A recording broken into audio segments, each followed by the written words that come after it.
Assalamualaikum warahmatullahi wabarakatuh. Alhamdulillahirabbil alamin wa bihi nasta'in ala umuri dunya waddin.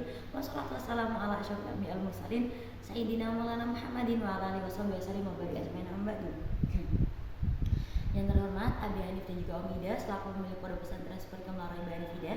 Yang saya hormati seluruh jajaran Bapak Ibu dan guru, terutama Miss Alfi selaku pembimbing dalam pelajaran kimia dan juga selaku kepala madrasah kimia dan fisika, dan juga kepala madrasah MA Melarang Bani Fida. Dan tak lupa pendukung saya di pondok dan juga keluarga saya cintai, juga teman-teman yang berbahagia.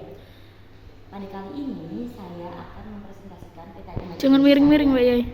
Yang telah saya buat berjudul Newton. Oke, yang ketiga, hukum Newton itu ada 3. Nah, semua itu berawal karena penemunya ini si Newton, dia itu kejatuhan apel, yaitu gara-gara itu kita belajar hukum Newton. Oke, langsung saja. Hukum Newton yang pertama adalah berbunyi benda yang diam akan tetap diam, dan benda yang bergerak dengan kecepatan tetap akan tetap bergerak dengan kecepatan tetap apabila gaya total yang bekerja pada benda adalah 0. Kemudian Newton menyederhanakannya dengan persamaan F sama dengan apa sih? F sama dengan 0. Nah, F itu adalah simbol gaya dengan satuan Newton. Kecenderungan mempertahankan gerak itu disebut dengan kelembaban atau inersia. Nah, semua benda itu memiliki kelembaban masing-masing. Jika kecepatan benda itu diubah, maka sifat kelembabannya itu akan menghambat perubahan gerak tersebut.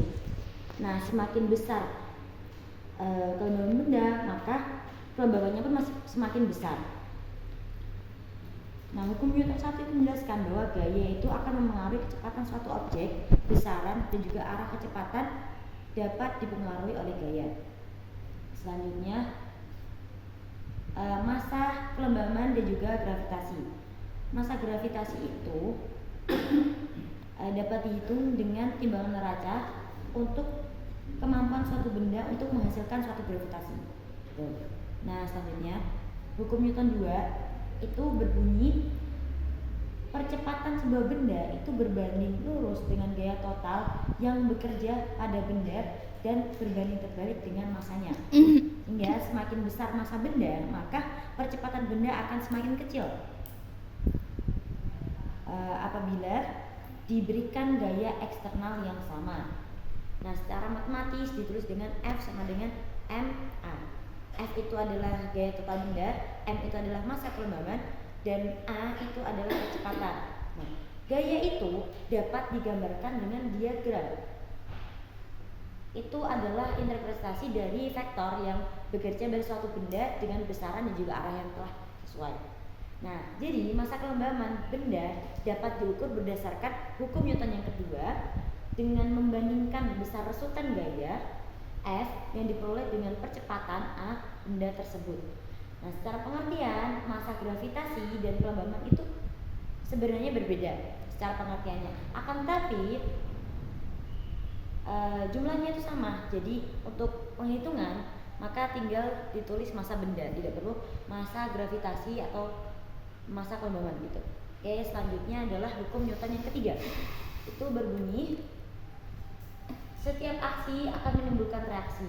Jika suatu benda memberikan gaya pada benda yang lain, maka benda yang terkena gaya akan memberikan gaya yang besarnya itu sama dengan gaya yang diterima dari benda pertama, tetapi arahnya itu berlawanan. Secara matematis ditulis dengan F aksi sama dengan F reaksi. Contohnya itu seperti bola yang dilempar kemudian bolanya itu memantul ke atas, karena dia tuh bolanya tuh memberikan gaya ke lantai, terus lantainya itu memberikan gaya balik padanya yang berlawan arah.